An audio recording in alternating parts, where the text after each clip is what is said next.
Assalamualaikum and a very good morning. Today, I just want to make a short presentation. I want to share about this research paper. The title is Competitiveness Analysis of Malaysia and Indonesia Sagu Export. I am Abdul Haziq bin Mohamad, the main author for this paper. The second one is Prof. Rosazana, and then followed by Dr. Danel, and then Nun Nazifah, Mr. Joseph, and Evelyn okay, is the last author. Okay, before I start, I want to explain this paper is um, this paper is about sagu. Okay, sagu is a potential commodity for economic development in rural areas such as Southeast Asia. Meanwhile, Malaysia and Indonesia has played an important role as a sagu producer globally, and we are closely competitor in the Asian region.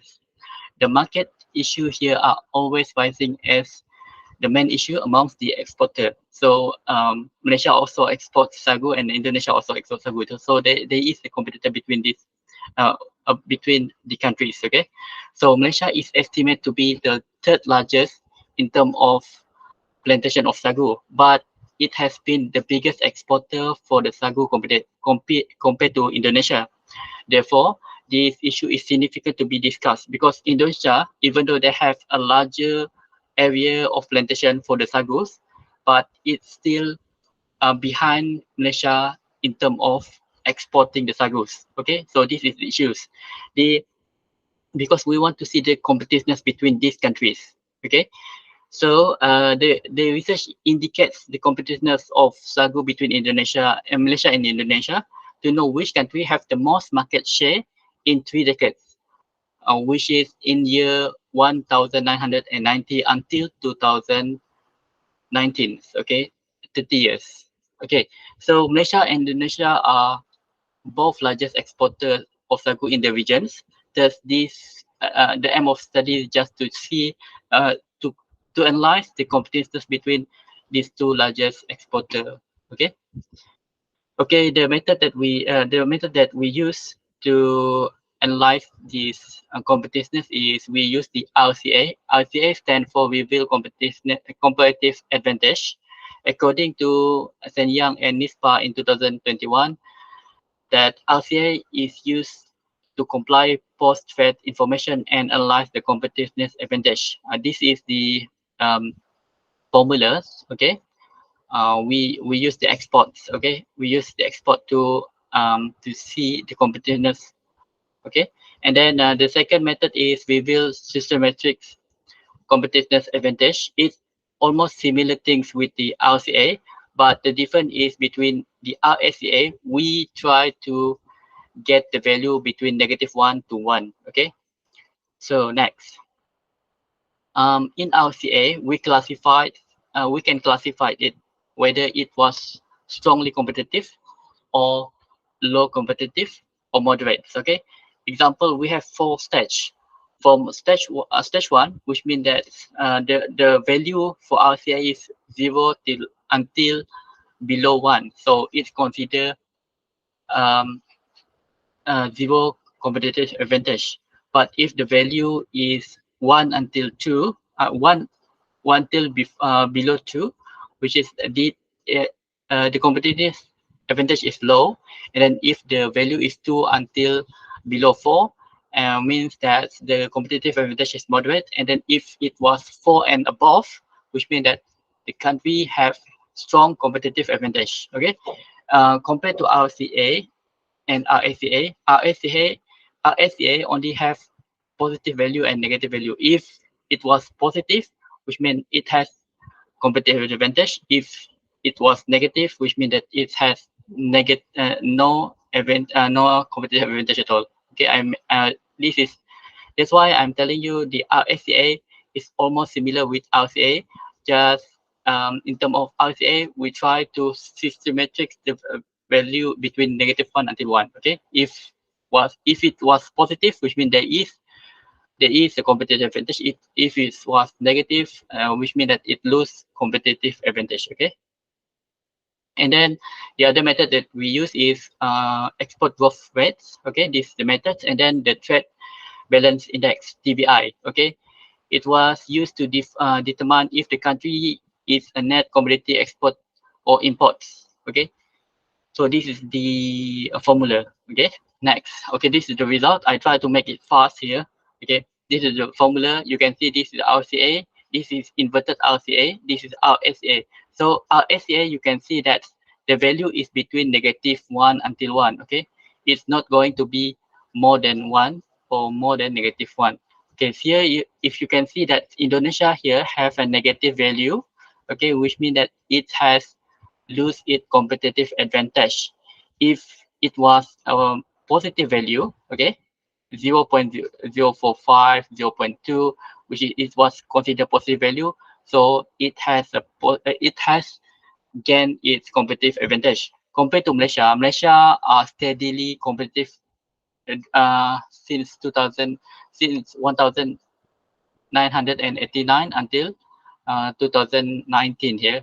Okay, so it shows that Malaysia is strongly competitive based on the RSCA index. Okay, if you want to use the RCA index, you can see that the value can be above 1. Okay, see the Indonesia, some value is gain 8, some value gets 2, some value gets 5, right? So if we use the RCA, the value can be infinities. Okay, from negative to infinity, we can get the value.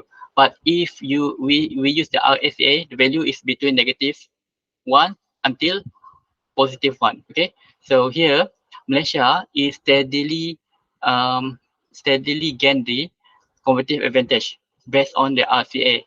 Okay, we don't have any negative value here, and if you see that the value is majority of the years, okay, Malaysia gain more than 4. Okay, sometimes we get the Malaysia gets 3, but it's considered moderate competitive advantage. Okay, Malaysia never get low competitive advantage in terms of sagu exporter. Okay, so this is the graph for it. You can see that this is RCA and this is RSCA. RCA, we can see that Malaysia and Indonesia are um, quite good actually, because of we are not getting below 0 unless in certain year we can see that Indonesia maybe reach it here, but you can see that sometimes Indonesia can reach more than Malaysia. Okay, in certain years in Malaysia and Indonesia are competes really hard. Okay, but overall, we can see that Malaysia dominance in terms of exporting sagu compared to Indonesia. This is based on RCA index. However, in RSCA, which is the index is between 1 to -1, right? So we can see that Malaysia is superior because of Malaysia never have negative value. However, Indonesia in certain years there is a negative value, but in certain years also that Indonesia also gain competitive advantage. Okay, so Indonesia is not consistent in terms of getting the good value for the RSCA here. Okay, next is this is the goal of sagu exporter Indonesia, and then this is our RCA Malaysia. I do the comparison because I want to see that if there is increasing of growth for sagu in Indonesia, what happened to the RCA Malaysia. So we can see that in certain years, example here, we can see when Indonesia has strongly increasing its sago exporter, we can see it will affect the RCA of Malaysia here. Okay, we can see there is a decline trend here, and then when Indonesia growth here become negative, we can see RCA Malaysia is increasing. Okay, so um, there is contradicts between these countries because they are compete with each other. Okay, in TBI we can see that both countries sometimes getting a negative value and then sometimes they are in the positive value. Okay, so this is the conclusions. I try to finish it, and I try to make it short. So this is the conclusion. The findings, these studies demonstrate of using of many approach, which is we try to use the RCA, inverted RCA, RACA, and TBI, and it was really useful in assessing and comparing and compare the competitive advantage between Malaysia and Indonesia. And then Malaysia has almost total dominance of comparative advantage for sago exporter. However, Indonesia is not consistent in the export for sago markets. However, Indonesia also regains intense competitions in the middle of years 1995 until 1997, which overlooks the place as the biggest exporter for sago at that year. Okay, and this study also proposed that Malaysia significantly Sarawak. So the Sarawak government have to do uh, some uh, some studies, or they should promote to do more R&D to accelerate the sagu tree production based on this this result. Because of even though Malaysia is considered right now is considered the biggest exporter, however, if we can make better R&Ds, we can accelerate the maturity of sagu trees. We can maybe dominant in every year for exporting the sagus. Okay, and lastly, based on the statistical analysis using the annual export growth, RCA, inverted RCA and RSA, the study is able to interpret the most competitive years is in between 1995 until 2000, and in year 1996, Indonesia claimed to be the strongest competitive to Malaysia, and in 2000 in year 109 100 1997 is considered moderate in terms of the competitive advantage. Even from year 1998 until 2000 until year 2000, Indonesia can be classified as lose competitive advantage according to RCA index. Okay, but in between years 1999 and 100 and the year 1999, Indonesia showed the second highest growth rate of sagu in 30 years. Okay, so over of however, the Malaysia is still overhead in terms of RSA index, and that show the consistency of Malaysia on exporting the sagu commodities.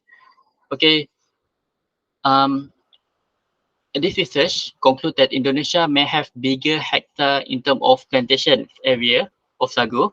However, Malaysia appear to be dominant in terms of the competitive advantage in exporting the sagu. As the result of the studies, that Malaysia is indeed superior in exporting sagu on international stage. Okay, so however, this area of Indonesia sagu cultivations area comprises in a larger part of the land, which means that Indonesia have less portion in the world markets for the sagu exporter compared to in Malaysia. But they have advantage because they have a larger land. They can plant more sagu, and if they're able to find the global market, they can overcome this competitive index. Okay, that's all. Thank you very much.